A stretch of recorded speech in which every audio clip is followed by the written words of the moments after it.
Good morning, everyone, and we welcome you this morning to our Sunday morning roundtable discussion. It is Sunday, July 26th, 2020. We are recording from the Plainfield Christian Science Church Independent, Plainfield, New Jersey, the United States of America, and thank you all so much for joining us. Our subject this morning is truth, and we will begin with our morning prayer. I'm reading from page 165 of Miscellany, something Mrs. Eddy gave the First Church of Christ Scientists in New York. He said, "Goodness never fails to receive its reward, for goodness makes life a blessing. As an active portion of one stupendous whole, goodness identifies man with universal good. Thus may each member of this church rise above the oft-repeated inquiry, 'What am I?'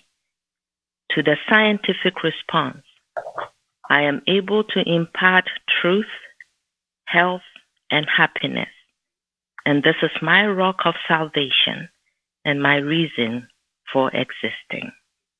Mary Baker Eddy.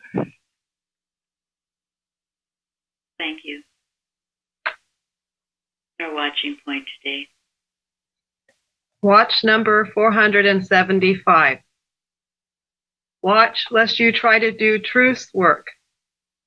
Mrs. Eddy once stated, quote, "You stand still and voice the truth. Truth does the work," end quote. That was the end of Yes. Comments? Before we, Karen, a beautiful forum about this. Karen, would you like to speak to that? Okay, the watch was just stated, so I'll just start. When man is governed by God, the ever-present mind, this is a quote from our lesson. On page 180 in Science and Health, it says this week, quote, "When man is governed by God, the ever-present mind, who understands all things, man knows that with God all things are possible. The only way to this living truth which heals the sick is found in the science of divine mind as taught and demonstrated by Christ Jesus." And I looked up the word living, dwelling, residing, having life or vital functions in operation, running, flowing as a living spring or fountain, producing action, animation, and vigor, quickening. And then from the watch, the word try, strive to obtain, exert, strength, to strain, effort. How reassuring that the operation of truth is not dependent on any exertion or strain on my part. Like my practitioner sometimes needs to remind me, who do you think you are? We have only to accept the truth, claim it, because we are the expression, the reflection, and know that it is a living truth, vital, flowing with life as a living spring, activating, quickening, and giving strength and vigor, and doesn't need our help. That's why we can stand still in our knowing of the truth, assured that the truth is operating, even when to the senses we may not see it right away. Our textbook and the Bible assures us that we will behold wondrous things out of thy law. This watch was so helpful for me because the effort, I have been feeling for so many years that it's my effort to get rid of some error of some kind. And I've just been helped so much with this. And anyway, it's the truth that does the work. And I'm just so grateful to be learning that. Thank you very much. And this beautiful lesson, it was written by Elizabeth this week. Thank you. Well, bless Elizabeth. It is, and then what you all get when you search more deeply for it. And I love your, that definition of the living truth, vital, flowing with life, this living spring, activating, quickening, and giving strength and vigor. And it doesn't need our help. That's why, sometimes, for instance, Paul had a thorn in his side, and yet he did tremendous healing work. Carpenter goes into this too. Just because a practitioner might be is working through a problem, doesn't mean that she can't continue to help and heal others, because who's doing the work? Who do you think you are? Who do you think you are? God is the one doing it, always, always. And yet there is required an effort on our part, isn't there? And what is that effort? Obedience and trust. Thank you. And sometimes it's an effort to just know what the truth is, right? Yeah. Yes, that beautiful statement in the lesson this week in Science and Health. The eternal truth destroys what mortals seem to have learned from error, and man's real existence as a child of God comes to light. I mentioned this before, but I love that, and I've used it often for myself, for others that I love, or others some I don't even know I still love.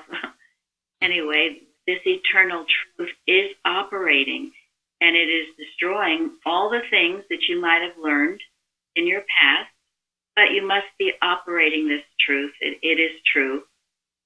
It is doing the work, but we must be operating it. And today we're going to talk about, some of the beautiful attributes of this truth, the qualities as we express it, as we work this truth, as we open our eyes to the laws of God. Again, the lesson, as we let our dear Father teach us in the way, also the lesson. And in the operating of it, we begin to express certain attributes of this wonderful synonym of God. Anyone else? I know there were, Florence wrote to this. You want to say anything? Well, I just said that what I think it's from what Parsons wrote. Does the ancient wordsmith liken truth to the sturdiness, endurance, and faithfulness of a trusty oak? And I said that must be why truth is always the victor, which is on page 380 of Science and Health. For all other methods falter, truth marches on. It's a good reminder why we should cling to the truth we've been given to take us where the false claims are clearly nothing and powerless. Thank God for Christian Science. Thank you. It teaches that truth is. And I love this, the fact that truth is being compared to the living, vital waters and also to the mighty oak. That was beautiful what Parsons wrote. The word truth is related to the same word from which trust and troth, as in betroth, are derived. In modern English, that word is tree. Thus, the ancient wordsmiths liken truth to the sturdiness, endurance, and faithfulness of a trusty oak, as was read by Florence. And this also goes in the lesson this week because Mrs. Eddy speaks about acquaintance with the original text. Sometimes we do have to deep digger to have a deeper understanding of what this means. I never knew that about betroth, troth, what Parsons looked up. It's wonderful. And yes, acquaintance with the original text and willingness to give up human beliefs established by hierarchies and instigated sometimes by the worst passions of men, open the way for Christian Science to be understood and make the Bible the chart of light, where the buoys and healing currents of truth are pointed out. And of course, the buoy, what does a buoy do? It lifts up, doesn't it? Lifts up. And it also warns of danger. Yeah. If you see a buoy, that means there's See a buoy, there's something underneath that you don't want to hit. yeah. People that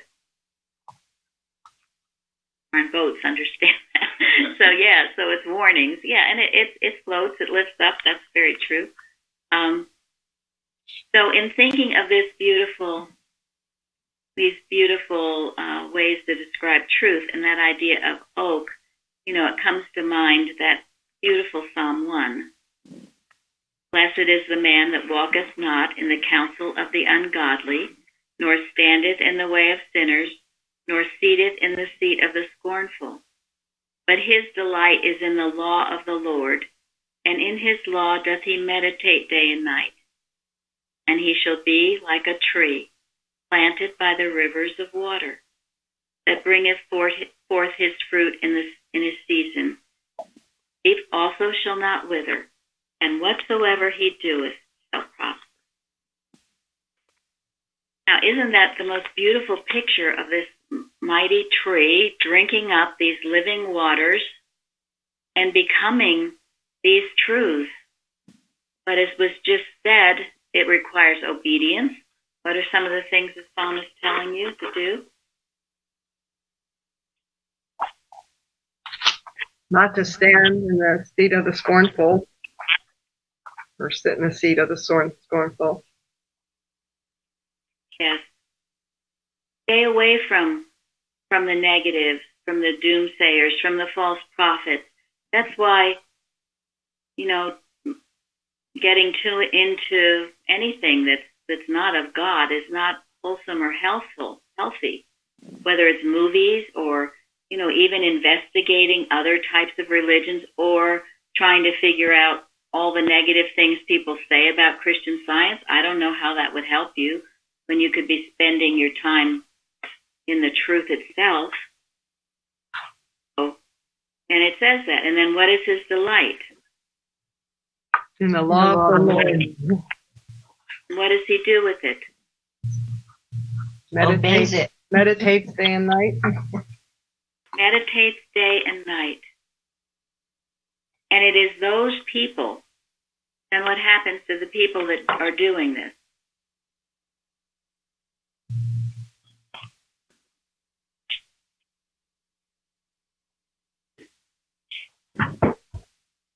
Like the verse number 3. They prosper. They bringeth forth fruit.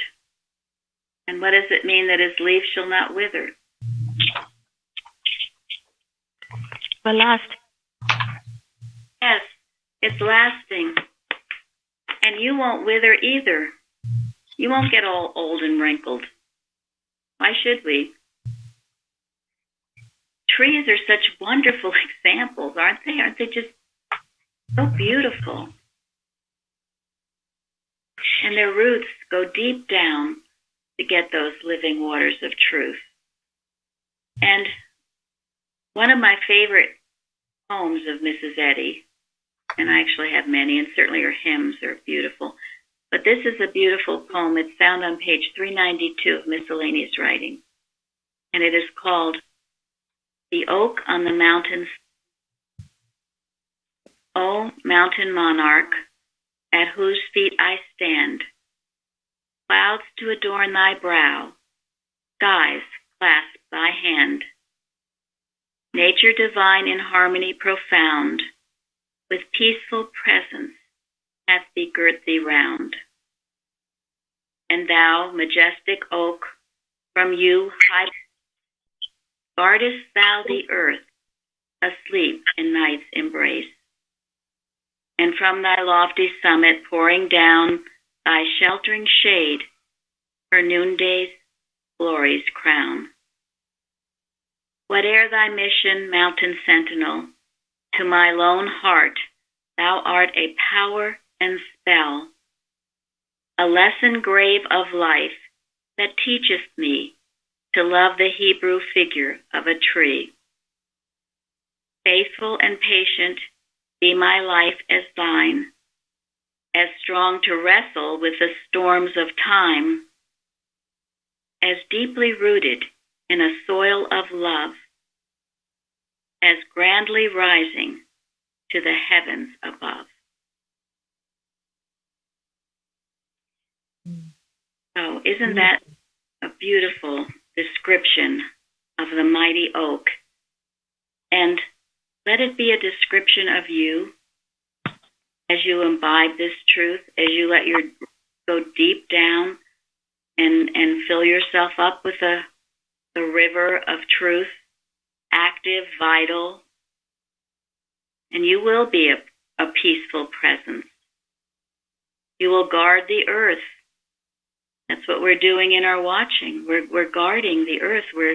We are a sentinel, she calls it, and a sheltering shade from the heat. And then faithful and patient. And then this one's as strong to wrestle when the storms of time, with the storms of time. You think of how a mighty oak, terrible storms and things can blow through, but it stands strong and is deeply rooted in a soil of love. That is how we stand strong in the storms pass by, over through our cities,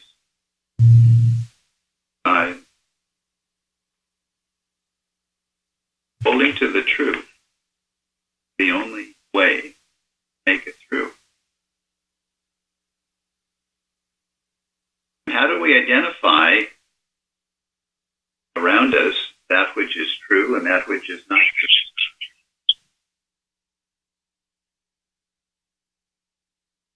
Truth is positive. It uplifts you. The untrue, the error, dwells on the negative. It says that the negative is the nature of man. The negative is the truth of our country or our city or of mankind. Therefore, we have to tear it down. That's the negative, and it's not the truth. When Mrs. Eddy says, hold thought steadfastly to the enduring, the good, and the true. All those three go together. The true is good. The true is enduring. And that should be our ideal. The negative, the downpulling, destructive is not the truth. It is not a, and we should not give it house room. Thank you. It's a good guide to tell. It's always a good guide. It's a good guide if you go out with people. Do you come back feeling uplifted, or do you feel really depressed? And it's true of yes, a lot of things, including the politics. Is it downpulling? Is it destroying? Or is it building up and seeing the good that God has created and emphasizing that? That's what our watch last night did. Holding fast to these things. And you see the other part of what Gary was quoting, hold thought steadfastly to the enduring, the good, and the true. And then what happens? They'll come into your experience. Yes, thank you. No, It will come into your moment. proportionally to their occupancy of your thought. Now, if we hold fast to the horrible, everything's awful and people are terrible and we're all miserable sinners, well, is that what we want, objectified? We have to raise up. And this is being the sentinel. See it in its perfection. We have to see each other in the imperfection. We were taught here to always see everyone as a child of God. Hail, Son of God, as the expression of Christ. And everyone is that expression. If it's all murked over, it's there. And when you speak to it, you speak to that goodness in the person. And you will bring it out. Rather, if you speak down, you'll bring that out too. Then you'll have to heal yourself and the other person. Get your thought right. Bicknell Young has said there's no greater thing you can do for anybody than to see them the child of God. And how true is that? And holding to that truth in your consciousness, that truth does the work. Because that's the only loving, really. Yeah. Exactly. That is love, and this is motivated by love. And seeing the good in everything is motivated by love, and that's why it uplifts. We have to love our world. See, all is infinite mind and its infinite manifestation, for God is all in all. Goodness, it took me years before it finally dawned on me what that meant. There is nothing else but God. There's nothing else. And so we see it, and as we see it, we bring it out. And this is the power of Christian Science. And believe me, ERA's doing everything it can to try to bring that down.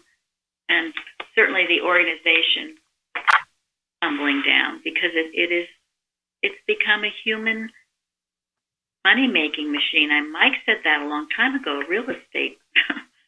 So that's not Christian Science. It has nothing to do with materiality, power and prestige and money. Good God. So, again, though, it's not people, system become corrupt. So we deny all false systems. And we help free others from the false systems by seeing them. Right? God's creation.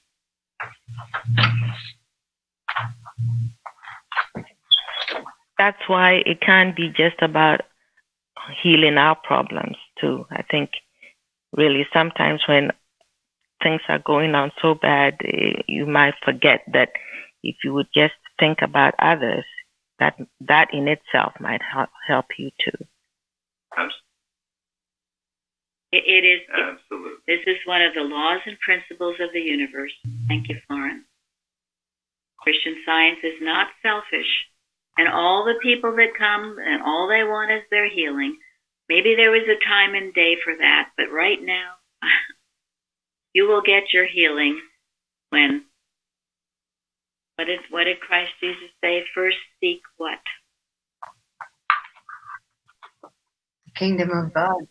And his righteousness. And and all shall be added unto you. Thanks, Bill. That's right. These are basic rules. So when you first seek your own healing, you've got the cart before the horse, so to speak. Now, everyone comes at first for that, and we get that. But if that's all that you want, and that's what you continue with, well, the time is so past that now. You might as well either go to another church or take your medication or whatever, if that's all that you want, because this science is totally reformation, life-changing, and also changing the world, bringing in the millennium, spiritualizing thought. I read something beautiful. It was in one of the precepts book just yesterday about Mrs. Eddy and this requirement of giving. And that's all she did. She was a giver, right? She based the whole science on giving, not on taking. And in giving, well, yes, she did. All those things were added unto her. But as we've said many times, they are byproducts of seeking the truth with your whole heart, mind, and soul. And they will come. I mean, I can testify to that. I had every problem known to man. And when I put all that aside and just began to seek truth for truth's sake, the living waters of truth, one by one, those problems diminished until they finally disappeared, as Mrs. Eddy said. Not that I'm perfect by any means. I still have a lot of things to still work out, but a lot of those most dire, urgent, horrible things that plagued me so, physical problems, fears, frustrations, relationship problems, everything. I was truly a mess. And science and the never giving up is what helps. Just keep at it. Don't give up. Focus your thought on God and His goodness, not on all your problems. Keep it on God. You focus.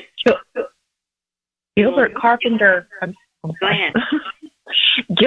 There's a paper that came to mind this week that Gilbert Carpenter, I think it was on the web. Well, I know it was on the website at some point, but he talks about how when he went to Mrs. Eddy to start working in her house, he was wondering what he was going to do if he became ill.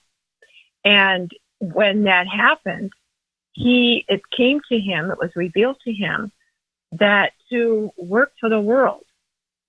And as he said he's just sat and next to the window and just prayed for all those suffering out in the world. And every time he did that healed whatever situation was going on with him. Every time, he said. And that really helped this week too, to remind me that when we do turn our thought to mankind and forget our problems just melt away. Thank you. That's a story, yes. And you can imagine what it would be like to be in Mrs. Eddy's home, and it'd be fear, what's going to happen if I wake up one day. And and that I have said many times has been the secret in this church. That's why we keep going. Why we're healthy and we keep going, because we have this work to do and we don't think about our own problems. Who has time for that? The more you can embrace it, the better you will be. It is, as I said, a law of the universe. You can't ignore this. You can't. I mean, you can try, but you won't have any success. And why should you if your pursuit is only selfishness? My house, my life, my family, my this, my that. And he also said, and I found that quote too in my reading yesterday, where he said that, watching and praying for the world is the life insurance of a Christian Scientist, because you cannot be doing this work for the world and not be blessed yourself. It would be impossible. So, but that's not why you do it. It's a byproduct of all of this doing. And this is a whole new way. I mean, it seems to be a whole new way of people understanding science. Because it seemed to be used just to build up your own material life. And maybe that worked for a short time, but boy, does it come crashing. It got competitive too, because then people started looking at each other's outward experience to see how they were demonstrating. Thank you so much. Yes. We are told judge righteous judgment, not unrighteous material appearance. And that gets to our golden text and Shardy's comment. Shall I? Go ahead, Shardy. Read the golden text and then speak. Psalm 119. Thou art near, O Lord, and all thy commandments are truth. And this realization, this is what I posted, of God's nearness connected to his commandments, bringing truth to us, has been a great awakening for me. So it all goes together, his nearness because we obey the commandments, and it's all truth, all the commandments. Every word of God is truth. And then I check myself, and I really need to do that. And should I tell the little story that I thought of? Yes, tell where you got that story from. Yeah, I will. So when I'm seeking God in obedience, am I seeking God? And the first commandment. I have work to do and find comfort knowing that God is calling to me in order that I might rise up like the eagle calling to her chick while soaring from above, as the eaglet was walking around on the ground with the chickens who had raised him. Now that's a story from a pastor, I believe he was a pastor, who told this story in Nigeria. And Benjamin retold it to us. The man's name is Richard Monk. I think I pronounced it correctly. And that really hit me. There is the eagle, never giving up, always calling. So I feel God is calling to me, and I am rising up. I'll be able to do that. Thank you. Yes, and that Benjamin was telling us about this man had blessed so many Nigerians with his preaching and told that story. Yes. He was an evangelist some time ago, yeah. Thank you. Go ahead, Florence, if you know any more about him. Oh, he was just, bringing the truth, teaching the truth. He was very, very enthusiastic, very charismatic, really. But a lot of what he said was true. I just knew of him, that's all. Thank you. Yeah, Benjamin said when he was in Africa, when he found out this guy was coming, he would show up real early so he could get a front seat, so to be as close to him as possible. And it must have, helped Benjamin open his thoughts, so when science came to him, he was very, very receptive. Yeah. Yes. He also was raised on the Bible stories.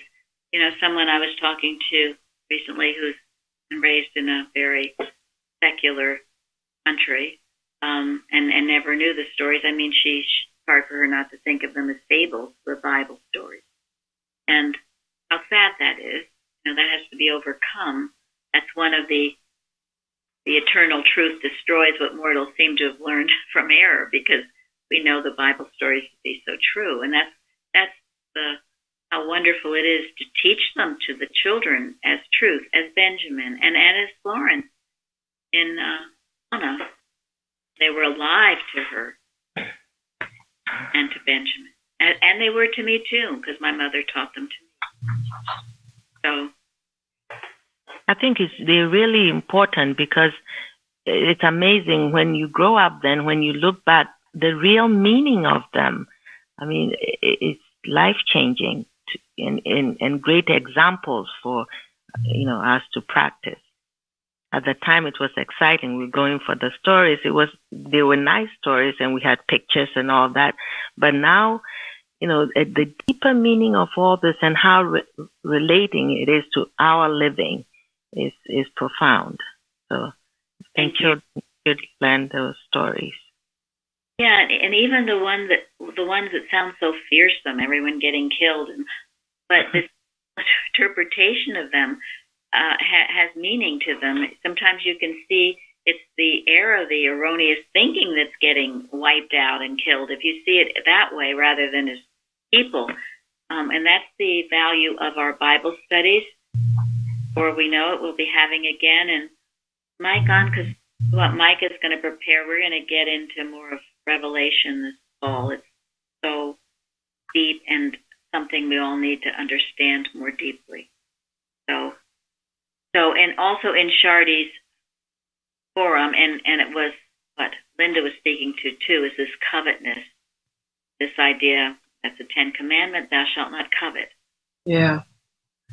And if you were comparing yourself as a Christian Scientist, and I've heard people, get together with other Christian Scientists, what job you have and what house you live in, and your children, how wonderful your children are, and they're all Christian Scientists, 3rd and 4th generations.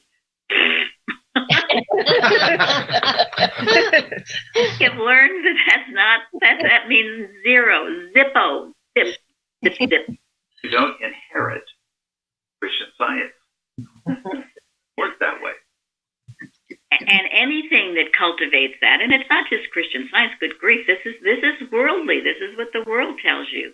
And then you just go home feeling upset and miserable, and how come you didn't get this? And well, no. Don't go there. Don't brag about things you have. You stay humble. You keep your nose to the grindstone. That's why the chapter in Science and Health that relates to truth, what is it called? Fruitage. Footsteps of truth. Footsteps of truth. Footsteps of truth. He's telling us that truth doesn't come all at once. You acquire the truth. You earn the truth. And everybody, every one of us, including all of our children, grandchildren, they have to take the footsteps themselves that enable them to learn. We got to walk the walk. Yeah. Exactly. And she does say to emerge gently. I mean, how loving is that? Yes. Exactly. Exactly. This is not something that you get a degree and then you know it all. We're all working at this, we're all working at it. Yeah, we're all working at it. Betty says it, well, it's eternity, That's why she liked that hymn. Eternity. Yeah. That at, New Year's, but Bruce's favorite hymn. yeah, well, evidently it was one of Mrs. Eddy's too, which surprised me a little bit, but then no, not really, because we're in this for eternity, and truly there is no time. I love that beautiful testimony that Victoria gave about, she was feeling so pressured, and then she went to a Christian Science testimony meeting, and someone after the meeting started talking about the rock and Time about that. yeah, the time was just the earth with the sun, so it's just like a rock and a stone, and that time is, and so we shouldn't pay all this heed to it. It was beautifully said. I didn't say it as well as she did, but I believe that's in our latest Liberator, that testimony. Yes, it is. So yes, eternity. We have eternities. Don't pressure yourself. Don't be a sluggard in the race either, but you don't have to learn all this overnight. Footsteps. And with others. And yourself. So all of this is the living waters of truth working. Let your roots grow deep. Be that good soil where the seed fell. So you're drinking of these living waters and go over all those attributes that will come as you live a life of truth, as you find out about the eternal truth, destroying anything that wasn't right and blossoming into wonderful fruitage. So, Linda, what was your forum about? The line about, from the Bible, Psalm 119, and I will walk at liberty, for I seek thy precepts. And this week I came across a quote by Thomas Paine that said, he who dares not offend cannot be honest. And that really struck me, that because honesty has been something that I started working on as soon as I came to Plainfield, because I didn't really understand it, and I wanted so much to walk a life of integrity. And I realized that I was always afraid of offending, and we talk about that here, and this idea of the four-letter word of being nice. And I'm still working on it, and so I realized that part of integrity and walking with God was his precepts, and his precepts is to be honest. So we're going to have to not be afraid to offend. And honesty is so much more important than worrying about. And it was very enslaving to worry about. And then you never could make everyone happy anyways. and no matter what you did, you somehow offended them. So it was very exhausting. And you yourself felt like awful. Yeah, and then you feel awful too, because you're not living who you really are. Very so true, so beautiful. Boy, did I suffer from that as well. I tried so hard to please everyone, and you pleased no one. And as we were taught here, when you please God and you keep going back to that, Father, am I pleasing you? Then you will please those who are important to please, and if you don't please others, you just have to let it go. So when we get thumbs down or whatever, I say, okay, well, can't please everybody. As long as we're working to please Father, keep the purity. So important, yes, and it is exhausting because you're not true to yourself. I got myself out on a far, far limb and didn't know how to get back because of this. I wasn't being myself, true to what I really thought. What do you really think? Your feelings are important. I used to just try to hide them and push them away. You gotta be in touch with yourself. What do you feel about this? Is this right? Do you like it? Is it wrong? Does this book help me? No, it doesn't. What I just hear sound like truth, or no, it doesn't? Be honest, and then that's your spiritual sense. You'll develop it. Honesty is spiritual power.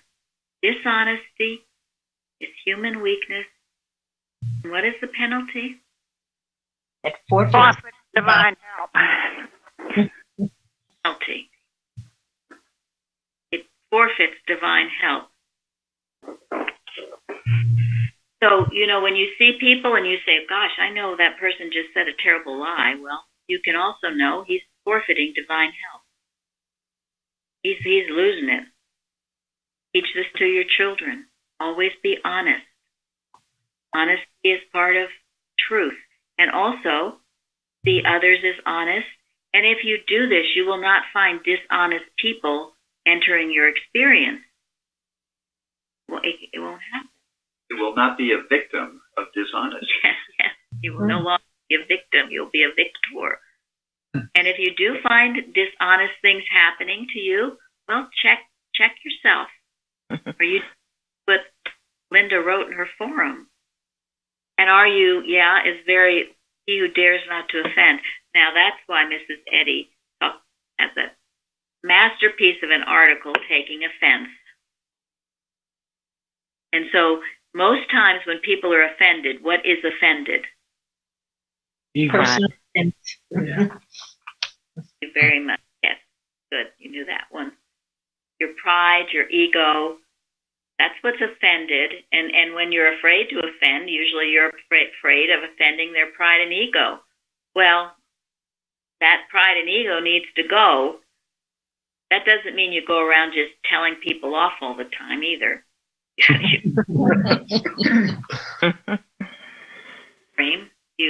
You use wisdom and love go together always. But as a Christian Scientist, eventually you're going to have to get some correction, and you have to be able to take it if you want to grow. Not all just peaches and cream. And you're going to have to be able to give it. Yeah. Take the consequences of giving it. And that's why it says, give a cup of cold water. Christ's name. When you give a correction, what does it mean in Christ's name?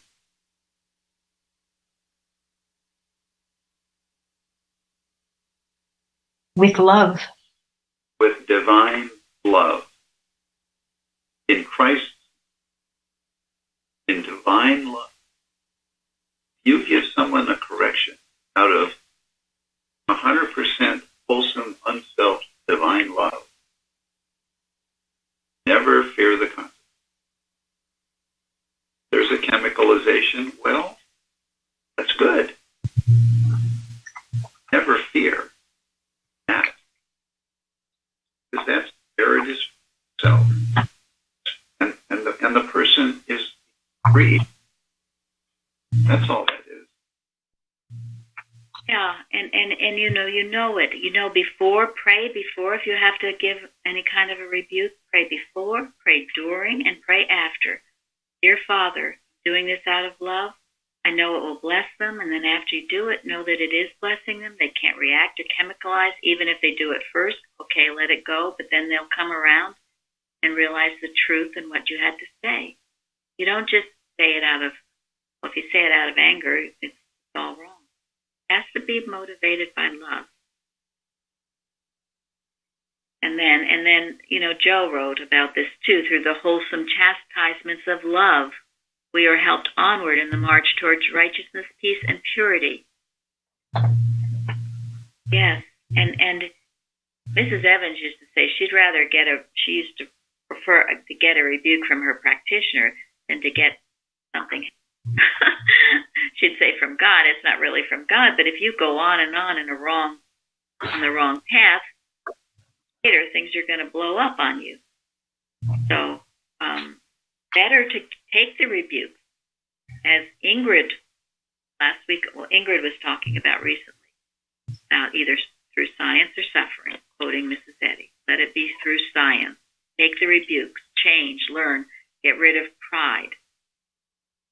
And in Science and Health on page 21, if the disciple is advancing spiritually, he is striving to enter in. He constantly turns away from material sense and looks towards the imperishable things of spirit. Here again, where's your focus? Don't look at all the material sense stuff. Focus on the imperishable things of spirit. And then, if honest, he will be earnest from the start and gain a little each day in the right direction. This is our footsteps of truth, till at last he finishes his course with joy. Now, I was looking because I love the first edition of this. Well, she says in there, it's worded a little differently. I couldn't read it this morning, but she says something about, and if his honesty is preserved, then he finishes course with joy. Keep your honesty. Hang on to it. No matter what, even if you want to object to something, you want to object to something here, better to be honest. I admire honest people who tell me what they think. Those you can work with and help than those who smile at you and are thinking awful things. Stay honest. I think it was, I know Mrs. Evans said it, but I think Mrs. Eddy might have said it too, and I'm sure Florence and I know this to be true. You can heal almost anyone unless they're dishonest. And some people don't even know they've been dishonest for so long. They're so used to fooling themselves into thinking they're doing things and reading and doing all this stuff. They don't even know they're being dishonest. And sometimes that takes a lot of jiggling around to get that error loose and healed. Right, Florence? Yes, certainly. It does come loose often, but sometimes not. Yes. So, very important lesson in truth, the living waters of truth. And thank you again, Karen. I just thought that was so beautiful. Definitions you gave. Mm. So you're welcome. Yes. The lessons are so powerful and so wonderful. There were so many things that I wanted to put on the forum. And again, I just have to learn to just let go and let God tell me, okay, of all the things I want to say, which one do you want me to put on there? And I do that with the watches. I do that. It's wonderful how it works out. But after I put it, I thought, gosh, that's even helpful to me. So, yeah. Yeah, it is. And I'm so grateful, those of you who are doing the forum, because it is really your turn to share and express things that you've been learning. That's your forum. It's your way to express. And more people have good to offer. And don't think you don't. Lillian always tells me she's the more simple it is, the more she likes it. The easier it is to understand. So it doesn't have to be fancy. It just has to be from your heart. From your heart. And it was once told me, and this is true about everything, including giving a testimony. If it helped you, good chance it's going to help somebody else. All you need, right? Yeah. Yes. Yeah. So, and so we are teaching in Science and Health. It says, teach your students the omnipotence of truth, which illustrates the error. The nothingness of error. Yes, the impotence. It's nothing. It has no power. But focus on the allness, all power of truth. That's what you focus on. And these truths, all these truths that you're learning, whether it's just you're a child of God, or yes, allness and all power of God. God loves you. Those are working in you, and they will destroy anything you've learned that wasn't true. And Ding. remember, go ahead. Ding, ding. Oh. Well, we are going to end on something I thought was, well, this is from the first edition of Science and This page 145, the first edition.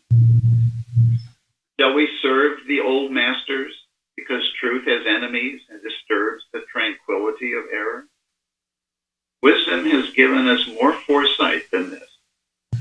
The advanced thinkers, perceiving the scope and tendency of truth, we may look for support. This will say to the science of being, as did one of old to please the rabbis, go thy way for this time. The highest standpoint of being is its science.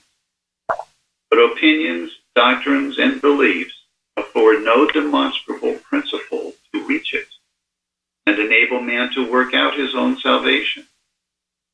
It is truth, the principle of man, that does this. But there is not a smoother and broader path to harmony or heaven.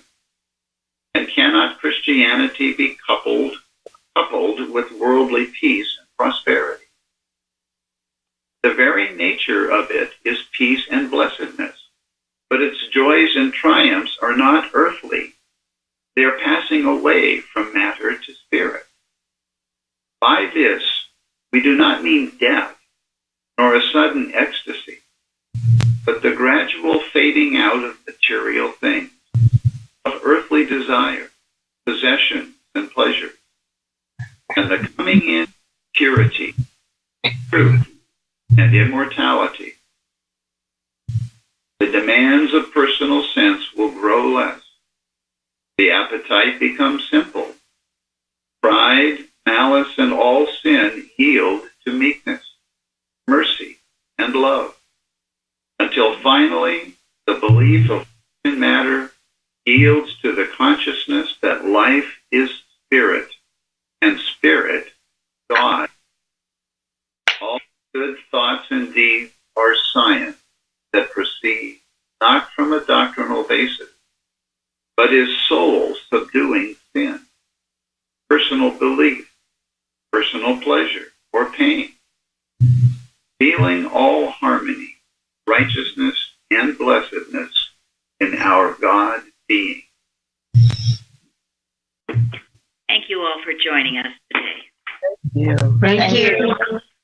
Thank you. Thank you.